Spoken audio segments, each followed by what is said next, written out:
দেখুন কাতলা মাছটা কি বড় বাবা, 5 কিলোর কাতলা। বাপরে বাবা, মুখটা দেখো কত বড়, কি বড় হাঁ করেছে। দিদি ভাই তোমাকেও খেয়ে নেবে। দেখো তুমি কি খাবে কাতলা মাছকে, তোমাকেও খেয়ে নেবে। মাথাটা দিয়ে আর মটর ডাল করলে ব্যাপক হয়। মাথাটা ক পয়সা দেবে? মাথাটা 40 টাকা। মাথাটা 40 টাকা না 30 টাকা বলো? 40 টাকা। 30 টাকা মাথা আসানেই দিয়ে দেবো আমি, কেটে কেটে। মাছের সঙ্গে দিয়ে দেবো। আলাদা বিক্রি করবে না তাই তো? না, ডিম হয়ে গেছে, মাথাটা একসঙ্গে খাপাতে পারলে ডিমটা 1 কিলোর মতন হয়ে যায় বলো পিসে? আর বেশি পেটি পাতলা হবে। জোর চাপ দাও। হ্যাঁ,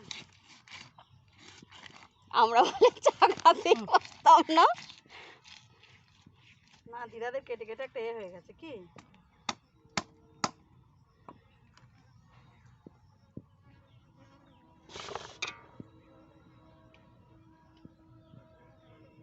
কত? কতটা নেবে? 500। ঘেরো দিয়ে কাটবি না? ঘেরো দেখতে যা বলবে তাই।